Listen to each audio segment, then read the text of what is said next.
उसमें होंगे, लॉन्ग मार्च में होंगे, तो जितनी हमारा आपसे राब्ता जितनी देर आपसे क्विकली बातें पूछ लें तो खान साहब की हुकूमत तो आप कहते हैं कि जी फेल हो गई, उनसे इकोनॉमी भी नहीं चल रही, कीमतें भी बढ़ गई हैं, गरीब मर गया। सो आप जब तहरीक अदम एतमाद के बाद जब कभी आप समझते हैं कि आप इस पोजीशन में हैं, हुकूमत बना लेंगे, तो फिर आप क्या करेंगे सर? क्या करेंगे? पहली बात तो ये है कि मेरा ख्याल है स्टेज बाय स्टेज अगर देखेंगे, पहले तो हदफ है नो कॉन्फिडेंस मोशन को सक्सेसफुल बनाना।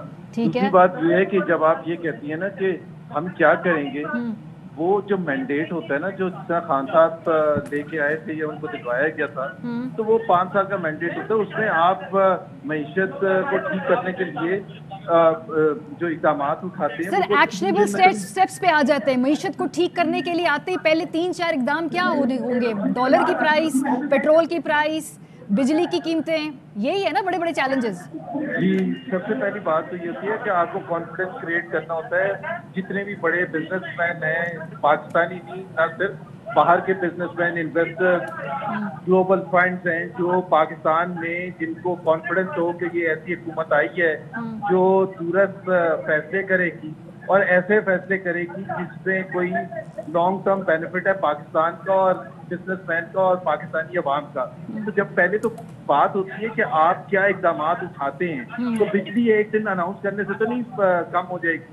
जब महंगाई एक दिन अनाउंस कर, लेकिन इतना हमें पता है कि जो सप्लाई साइड इकोनॉमिक्स है, जिससे आप इंश्योर करते हैं कि जो भी आपके शॉर्टेजेस हैं, जैसे आप चीनी की कीमत ले ली। जब सितंबर 2018 में फैसला किया था ईसीसी ने 10 लाख टन एक्सपोर्ट करने का, हमने आज तक मांग के थक गए कि आप हमें मिनट्स बता दें ईसीसी के, जिसकी बुनियाद पर आपने फैसला किया था एक्सपोर्ट करने का। एक्सपोर्ट किया गलत, उसकी वजह से। तो सर अभी क्या करेंगे सर, क्योंकि ये तो गलत कर दिया ना, तहरीक इंसाफ ने गलत कर दिया, इकोनॉमी उनसे नहीं चल रही, वापस आके एक्शनेबल 2-3 लोगों को बताए ना रिलीफ देने के लिए क्या बड़े इकदाम करेंगे, क्योंकि वो तो रिलीफ की तरफ देख रहे हैं ना, आपके रिलीफ की तरफ देख रहे हैं ना। पहली बात ये होती है जब आप फैसला साजी करते हैं सबसे पहले। दूसरी बात ये होती है कि 2-3 बड़े इंपॉर्टेंट चीजें हैं जिसकी वजह से कीमतें ऊपर जाती हैं। कीमतें ऊपर क्यों जाती हैं? जब का आपका फिजिकल इम्बैलेंस होता है, जब आपकी मॉनेटरी पॉलिसी सही नहीं होती। आपने पहले साल मिसाल के तौर पर पीटीए ने आके डबल कर दिया था इंटरेस्ट रेट, 35% आपने डिवैल्यूएशन कर दिया था, तो उससे महंगाई तो होगी ना। तो अगर आप उसको कंट्रोल करेंगे डॉलर को, अगर आप मैनेज करेंगे इस तरह से कि जब आपके जो भी इन्वेस्टमेंट है, पहली बात ये होती है कि जैसे आप कहते हैं जॉब क्रिएशन कैसे होगी? इन्वेस्टमेंट आएगी तो जॉब क्रिएशन होगी। तो इन्वेस्टमेंट क्यों आएगी? डॉलर की कीमत, इन्वेस्टमेंट पॉलिसी, तो डॉलर की कीमत नीचे आएगी नून लीग की हुकूमत में, बिजली पेट्रोल की कीमत मजीद स्लैश होगी, बिजली गैस की कीमतें कम होंगी इलेक्शन फेज में। बड़ा सिंपल है, मैं आपको बता देता हूँ। $96 अ बैरल था जब पीएमएल की हुकूमत थी और $70 था पेट्रोल की कीमत यहाँ फी लीटर। जब $96 पाकिस्तान में था इमरान खान की हुकूमत में, तो 150 था। उसका फर्क क्यों था?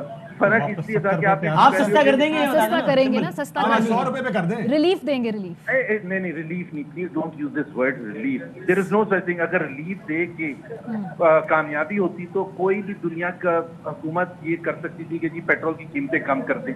आप पहले एक ऐसा क्लाइमेट क्रिएट करते हैं। आप ये कह रही हैं या आपके लोग ये खबर कर रहे हैं कि जी आप अनाउंस करते हैं कि जी बिजली की कीमत कम हो जाएगी या पेट्रोल की कीमत। सर ये आप लोग अपने जलसों में, अपनी प्रेसेस में ये वादे कर रहे हैं। करेंगे ना, इंशाल्लाह ताला करके दिखाएंगे। पहले भी करके दिखाया था जब हमने किया था। मैं आपको बता देता हूँ सर, महंगाई मुकाओ मार्च है, तो इसीलिए ये सवाल पूछ रहे हैं ना आपसे रिलीफ वाले। बिल्कुल, आप पूछे, 10 दफा पूछे। मैं सिर्फ ये कह रहा हूँ जब हम आए थे तो इन्फ्लेशन रेट कहाँ था? 14-15% था 2013 में। जब हम गए थे तो कितना था? 3%। और क्या बात कर रहे हैं सर? 5% तकरीबन 4 साल रहा था। 3% 4 साल। जी जुबैर साहब ये बताएं, एक मिनट। शहबाज साहब खुद कह रहे हैं कि वो इंटरनेशनल फिनोमेना है, सस्ता नहीं हो सकता। शायद खान साहब कह रहे हैं कि ये जो रिलीफ दिया है गले पड़ जाएगा, कैसे कम करेंगे फिर? देखिए, सबसे ज्यादा इंपॉर्टेंट चीज जो होती है ना, जो आप समझ रहे हैं, जैसे आप घर चलाते हैं ना, घर में सबसे ज्यादा इंपॉर्टेंट चीज होती है कि आप फैसला साजी सही करते हैं कि आपकी इनकम कितनी है और आपके अखराजात कितने। पिछले 4 साल में जो तबाही सबसे ज्यादा की है खान साहब ने, अगर आप उसको आप इतने टेक्निकल अल्फाज में मैं यूज कर सकूं, फिस्कल डेफिसिट, जिसका मतलब है गैप आपके अखराजात में और आपकी इनकम में, तीनों साल 8% से ज्यादा रहा है, जो पाकिस्तान की तारीख में कभी नहीं हुआ। पहले साल तो 9% से ज्यादा था, कभी भी नहीं हुआ। 4-5% से बढ़ा के। अब उसका मतलब क्या है? उसका मतलब ये है कि इतना डिफरेंस होता है। अभी हम जहाँ छोड़ के गए थे बिजनेस डेफिसिट 2000 जुबैर साहब, अरब आप रुपए बहुत था, ज्यादा अब टेक्निकल साढ़े बात कर रहे हैं, मैं 4,000 माफी अरब चाहता हूँ। रुपए। देखिए, आपका जो व्यूअर है जो इस वक्त मोहम्मद जुबैर को सुन रहा है, उसको physical gap, physical deficit, trade deficit का पता नहीं है। वो कहता है आप कह रहे हैं कि महंगाई बहुत हो गई, वो कहता है मैं आपकी बात से इत्तेफाक करता हूँ, महंगाई बहुत हो गई। मुझे बताएं महंगाई कम कैसे होगी? 2 3 4 सूरतें जो महंगाई कम हो सकती है। या तो आप उसकी बिजली कम करेंगे, गैस कम करेंगे, पेट्रोल सस्ता करेंगे, और आप डॉलर सस्ता करेंगे। जो आपने भी कहा कि डॉलर बहुत महंगा कर दिया, इतना डिवैल्यू। हमें डॉलर की वैल्यू बताएंगे, आप 150 पर लाएंगे या नहीं लाएंगे? बताएं। पेट्रोल हम सस्ता करेंगे, गैस हम बिजली सस्ती करेंगे हम।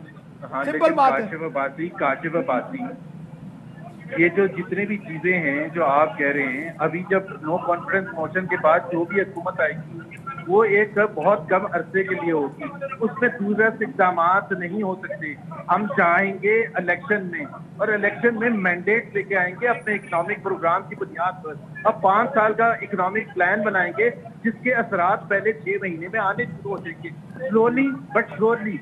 Bye the time we will end our first year, इंशाल्लाह ताला, जो आप डॉलर की प्राइस कह रहे हैं या आप कीमतें कह रहे हैं, तो मतलब नून लीग का ये फैसला है ना कि अदम एतमाद कामयाब हुई तो बस फिर 2-3 महीने में दोबारा इलेक्शन में चला जाना है, ऐसे मेरा है ना? ख्याल है उसी का सेंस बनता है, क्योंकि ये फैसला है ना एक नून तो लीग ये का। है कि हमारे पास मैंडेट अवाम का 5 साल का होना चाहिए, और वो होना चाहिए हमारे इकोनॉमिक रिफॉर्म एजेंडे के बेसिस पर, हमारे पास रिकॉर्ड के बेसिस पर। ये तो इमरान खान ने एक हालात ऐसे हैं कि नो कॉन्फिडेंस मोशन हम करके इमरान को घर भेज देंगे, but that is the beginning of the test for PMLN at least and for the other opposition party. तो इंशाल्लाह ताला यहाँ इतना शोर हो रहा है जी, मेरा ख्याल है ठीक थोड़ा है, सा मुश्किल सही, हमें भी जरा आगे बढ़ें। वजीर आजम का नाम बता दें आखिरी। सबसे पहले आपको पूछना चाहिए। जी, मैंने कहा सबसे पहले ये सवाल पूछना चले आप चाहिए सबसे था। आखिर में बता दें, जल्दी बता जल्दी। दें। शहबाज शरीफ साहब होंगे इंशाल्लाह ताला, क्या फिक्र की कोई बात नहीं। शहबाज शरीफ हाँ, तो वजीर मरियम आज़म। नवाज ने अपनी प्रेस कॉन्फ्रेंस में कहा था। अब मरियम नवाज ने हेडलाइंस कह दिया तो ब्रेक में मोहम्मद आना। जुबैर मरियम साहब नवाज कैसे? के साथ मैं यहाँ हूँ कंटेनर में, लेकिन उनके साथ हमदा के बात थी, उनसे भी बात करवा दें। साथ साथ मौजूद हैं। ठीक वो है जी। मरियम साहब आप प्रोग्राम में आ सकती हैं हमारे?